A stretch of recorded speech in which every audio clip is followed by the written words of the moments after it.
Morning everyone. आज का हमारा टॉपिक रहेगा पीडियाट्रिक नर्सिंग से। जैसा कि हम प्रीवियस क्लासेस में पढ़ रहे हैं कंजेनाइटल एबनॉर्मलिटीज़ के बारे में, तो एक और कंजेनाइटल एबनॉर्मलिटीज़ जो कि मेल जेनाइटल एरिया से रिलेटेड है, that is phimosis. Last class में हमने पढ़ा था क्रिप्टोक्रेडिज्म, जिसके अंदर क्या था हमारा बेसिकली जो हमारी टेस्टीज हैं वो हमारे स्क्रोटम सैक के अंदर क्या डिसेंडेड नहीं होती, ठीक है, जिसकी वजह से वो क्रिप्टोक्रेडिज्म की अनडिसेंडेड टेस्टीज एक डिजीज हमने पढ़ी थी। आज बात करते हैं फिमोसिस। फिमोसिस एक डिजीज कंडीशन है जो मेल जेनाइटल एरिया से ही रिलेटेड है, और इसके अंदर क्या होता है इस डिजीज कंडीशन के अंदर कि जनरली जो हमारे बच्चों के अंदर कंजेनाइटल मेल जेनाइटल एरिया के अंदर जो उनकी पेनिस के ऊपर फोर स्किन होती है वो पीछे रिट्रैक्ट नहीं होती। Generally it is the tightness of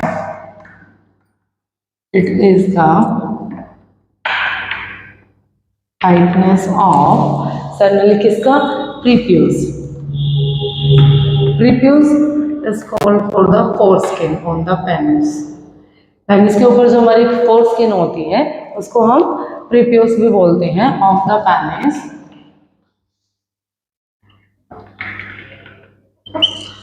and that prevents the retraction of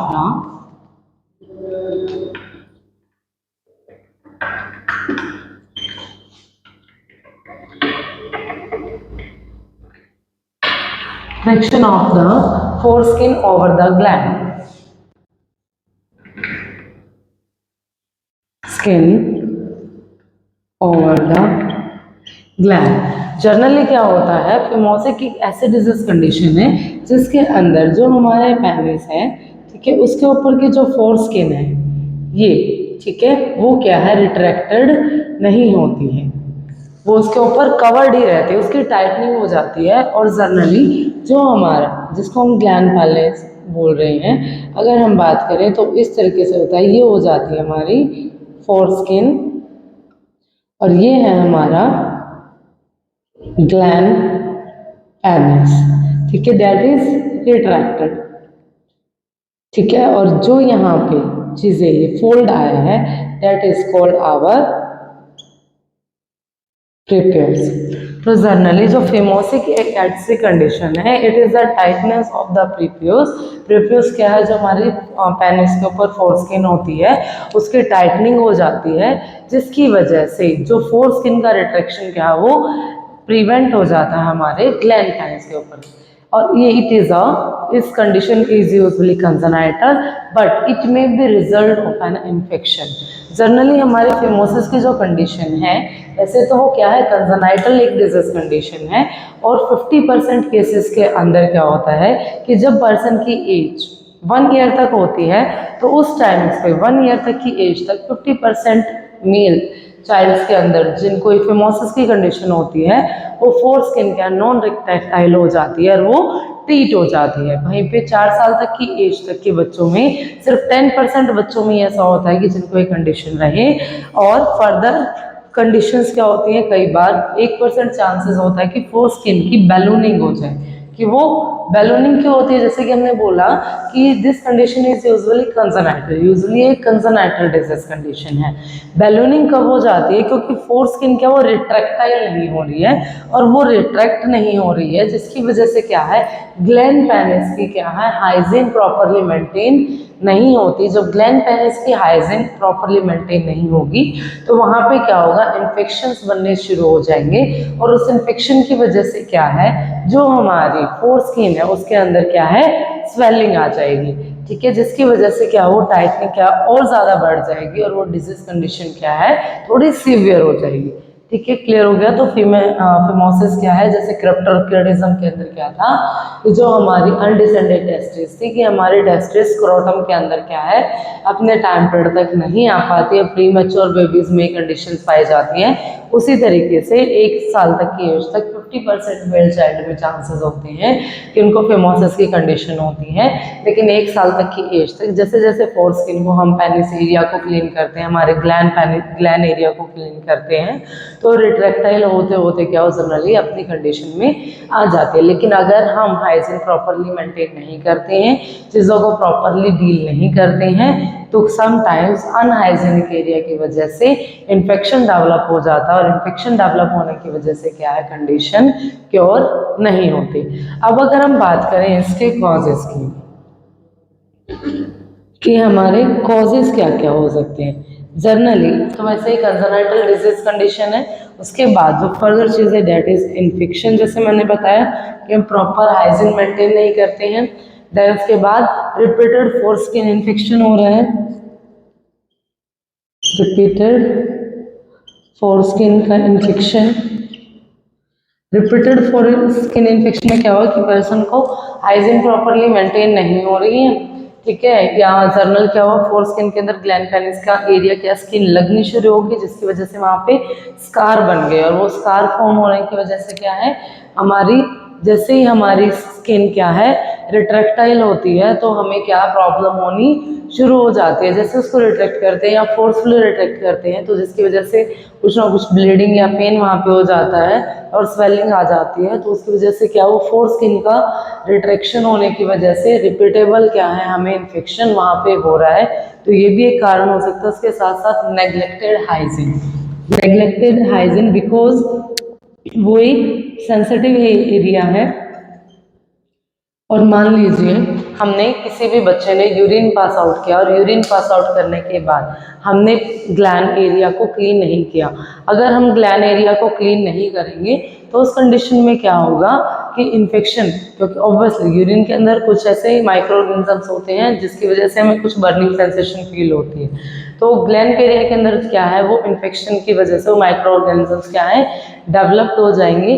तो इसलिए हमें बच्चों को प्रॉपरली हाइजीन मेंटेन करना सिखाना नेसेसिटी है फिमोसिस की कंडीशन को 1 ईयर to 4 ईयर तक ट्रीट करने के लिए। अगर अब हम बात करें इसके रिस्क फैक्टर्स और क्या हो सकते हैं, देखिए सबसे बड़ा कारण है इसमें हाइजीन का, ठीक है, जो मेन चीजें हैं वो किस पर डिपेंड कर रही है, हमारी हाइजीन के ऊपर। तो फिमोसिस के अंदर हाइजीन मेन है। अगर कोई भी पर्सन ऐसा है जो किसी भी डिजीज कंडीशन से डील कर रहा है, क्योंकि यहाँ पे बताया गया वैसे तो this condition is usually congenital, generally क्या है ये कंडीशन क्या है कंजनाइटल है, but it may B result of an infection, but ये किसी ना किसी इन्फेक्शन की वजह से भी हो सकती है। अगर ये डिजीज कंडीशन कंजनाइटल नहीं है तो उसका एक कारण हो सकता है कैथेटराइजेशन। कोई भी पर्सन, किसी को मान लीजिए स्टोन की प्रॉब्लम है या जनरली वो यूरिन पास आउट नहीं कर पा रहा है, मिक्सचरेशन की प्रॉब्लम है, मिक्सचरेशन की प्रॉब्लम इसकी फिमोसिस की वजह से हमें मिक्सचरेशन की प्रॉब्लम डेवलप हो जाती है कि हम हमारे यूरिन के प्रेशर को प्रॉपरली क्या है इजैक्यूएट नहीं कर पाते, तो उस कंडीशन के अंदर क्या है हम पेशेंट को कैथेटराइजेशन देते हैं। अब कैथेटराइजेशन देने के बाद क्या है, क्योंकि वहाँ पे एक ट्यूब क्या है इंसर्ट की जाती है हमारे ग्लैंड पेनिस के अंदर, तो वो ट्यूब इंसर्ट की जाती है तो उसकी हाइजीन को प्रॉपरली मेंटेन करना हमारे लिए नेसेसिटी है। अगर हम ग्लैंड पेनिस को या कैथेटराइजेशन करने के बाद हमारे कैथेटर की प्रॉपर हाइजीन मेंटेन नहीं करेंगे तो उसकी वजह से क्या है आसपास के जब इन्फेक्शन डेवलप होगा, इन्फेक्शन डेवलप होगा तो क्या है स्वेलिंग, रेडनेस, टाइटनेस हो जाएगी, जिसकी वजह से क्या है हमारी कंडीशन सीवियर हो जाएगी। तो रिस्क फैक्टर एक हमारा हो गया कैथेटराइजेशन, जो कि मेनली हमें अगर किसी भी पर्सन को कैथेटराइजेशन दिया है तो उसके लिए हमें पेशेंट को ज़रूरी है उसकी हाइजीन को मेंटेन करना। उसके साथ साथ एक और रिस्क फैक्टर जो रहता है that is our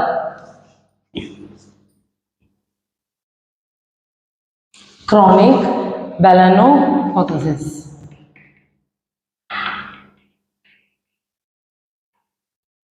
this condition balanoposthitis क्या टिपिकली इन डायबिटिक पेशेंट्स में पाई जाती है, टिपिकली इन डायबिटिक, जो डायबिटिक पेशेंट्स होते हैं उनके अंदर क्या है ये कंडीशन पाई जाती है। उसमें क्या होता है कि जो हमारी फोर स्किन है वो फोल्डेबल होने के बाद ये हमारा ग्लैंड पेनिस है, तो ये स्किन क्या है इस तरीके से हमारी कवर अप कर लेती है। उसके अंदर स्वेलिंग आ जाती है, ठीक है, और उसके अंदर क्या है, इस तरीके से ये फॉर्मेशन हो जाती है। और ये कंडीशन किनको पाए जाते हैं जनरली, जिन पर्सन को डायबिटिक की कंडीशन है। तो chronic balanoposthitis is a condition typically find out in the diabetic patient. तो जो हमारा रिस्क फैक्टर है, एक तो हो गया हमारा catheterization, second is our chronic balanoposthitis, ठीक है। अब हम बात करते हैं इसके क्लिनिकल मैनिफेस्टेशन। क्लिनिकल मैनिफेस्टेशंस हमारे क्या होते हैं जनरली, जिसके अंदर क्या होता है, क्लिनिकल मैनिफेस्टेशन हमारे साइन एंड सिम्टम्स। फिमोसिस के साइन एंड सिम्टम्स हम चीज़ों को कैसे फाइंड आउट करेंगे, ठीक है। जनरली इसके अंदर भी चीज़ें थोड़ी सी, जैसे पैराफिमोसिस हो गया, फिमोसिस हो गया, तो उसके अंदर क्या है, जो पैराफिमोसिस है कि हमारी जो स्किन है वो पीछे रिट्रैक्टाइल ही नहीं हो रही है, ठीक है, वो इतनी टाइट है कि सिर्फ हमारा ग्लैंड पेनिस का आउटर पार्ट, जो आउटर रिंग है यूरिन पास आउट करने के लिए, वो सीन हो रही है, दैट इज फिमोसिस। वहीं पैराफिमोसिस में क्या होता है कि फोरस्किन रिट्रैक्टाइल तो हो रही है लेकिन कंप्लीटली रिट्रैक्टाइल नहीं हो रही है, ठीक है। तो उसके अंदर क्या है, अलग अलग चीज़ें आ जाएंगी हमारी फिमोसिस एंड पैराफिमोसिस। पैराफिमोसिस के अंदर फोरस्किन रिट्रैक्टाइल हो रही है लेकिन कंप्लीट रिट्रैक्टाइल नहीं हो रही, वो कुछ अमाउंट तक रिट्रैक्टाइल हो रही है, जिसके अंदर हम लोग क्या करते हैं कि पर्सन को वहाँ पे इन्फेक्शन होने के चांसेस ज़्यादा हो जाते हैं, क्योंकि वो जितनी रिट्रैक्टाइल हो रही है वो कंप्लीट तो हो नहीं रही है, जिसकी वजह से हाइजीन प्रॉपरली मेंटेन नहीं होती। इन्फेक्शन की वजह से वहाँ पे बालोन फॉर्मेशन हो जाता है, जैसे कि टिपिकली डायबिटिक पेशेंट में पाया जाता है उस तरीके से। अगर हम इसके साइन एंड सिम्टम्स की बात करें, जनरली फिजिकल एग्जामिनेशन, जैसे ही कंसल्टाइडल है, बच्चे का डिलीवरी हुई है, मेल जेनाइटल एरियाज को चेकआउट करते हैं, तो फिजिकल एग्जामिनेशन के थ्रू, ऑब्जर्वेशन के थ्रू चीज़ों को असेस करके हम फाइंड आउट कर सकते हैं कि पर्सन को क्या कंडीशन है। वहीं पे क्लिनिकल मैनिफेस्टेशन में अगर हम बात करें तो पर्सन को क्या है, स्वेलिंग हो जाती है, रेडनेस सीन होती है, देन उसके बाद रेडनेस विद प्रूलेंट डिस्चार्ज। अगर इन्फेक्शन ज़्यादा बढ़ गया तो प्रूलेंट डिस्चार्ज भी क्या है, हमारे ग्लैंड पेनिस से आ रहा होता है, ठीक है। तो मेन साइन एंड सिम्टम्स के स्वेलिंग, रेडनेस विद प्रूलेंट डिस्चार्ज हो सकती है।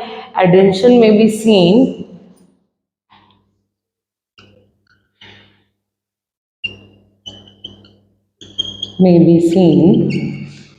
between foreskin,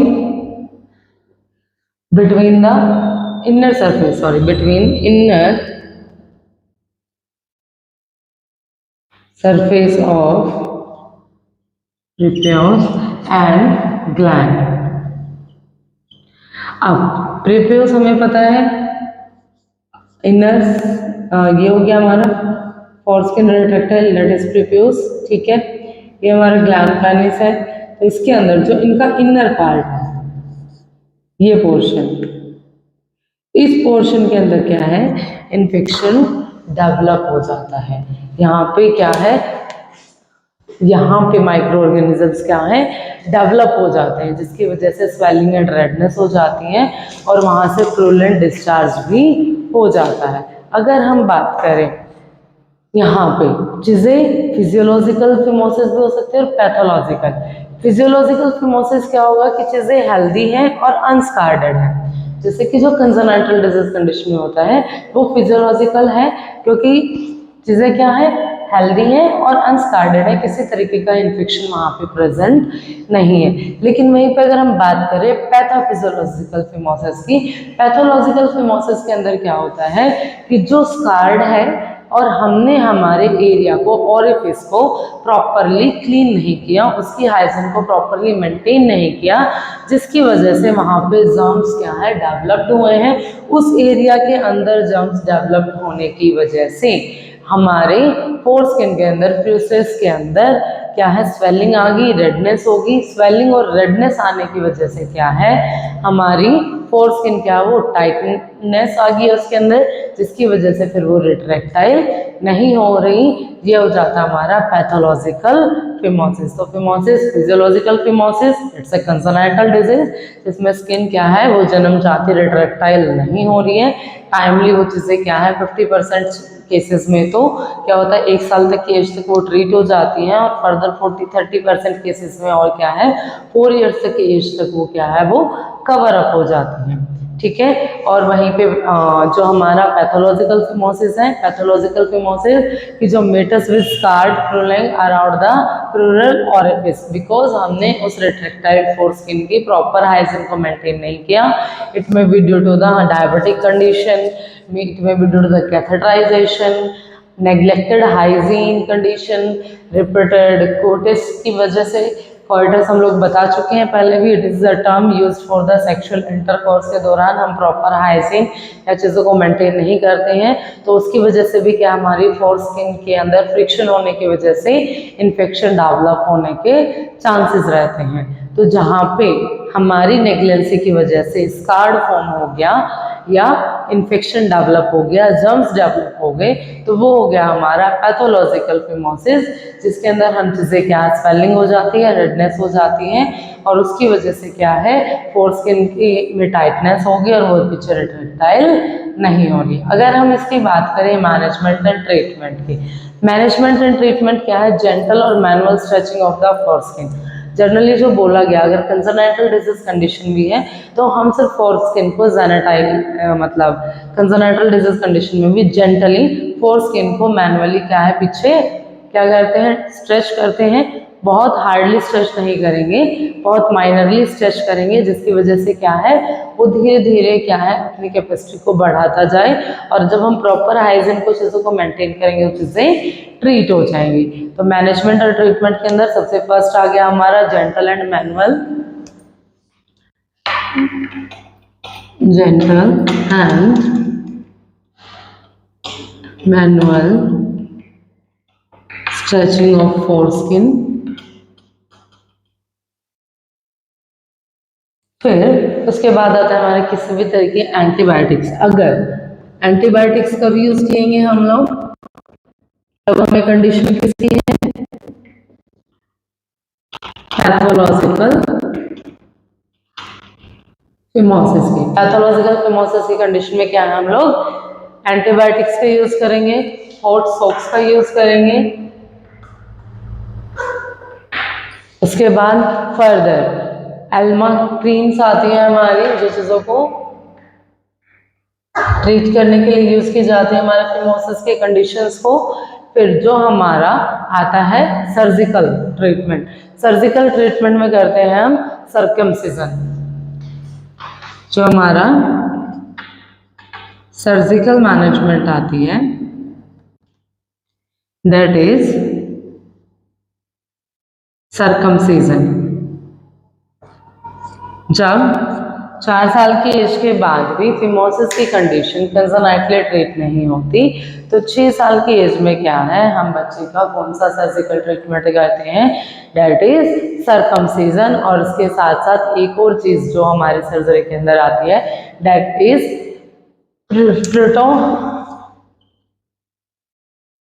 रिप्रेटियोप्लास्टी।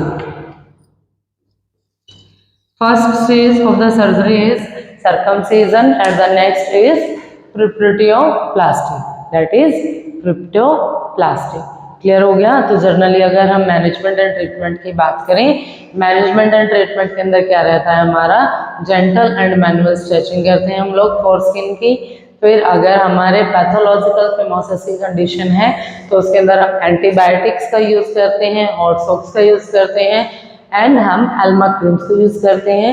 वहीं पे स्टार्टिंग में जैसे बताया कि 1 साल तक की एज तक 50% मेल चाइल्ड के अंदर जो फिमोसिस की कंडीशन वो ट्रीट हो जाती है 4 ईयर्स तक की एज तक, और फर्दर 30% ठीक हो जाती हैं, और फर्दर एज तक सिर्फ 10 to 1% तक की चांसेस रहते हैं कि वो डिजीज कंडीशन क्या है क्योर नहीं हुई है। तो जब डिजीज कंडीशन क्योर नहीं हुई है तो उस कंडीशन में क्या है सर्जिकल ट्रीटमेंट, हम सर्जिकल मैनेजमेंट करते हैं, जिसमें आते हैं हमारे सर्कमसिजन एंड प्रेपुशियोप्लास्टी। होपफुली आप सबको समझ आ गया होगा। Thank you everyone. इस वीडियो को लाइक करें, हमारे चैनल को सब्सक्राइब कर बेल आइकन जरूर प्रेस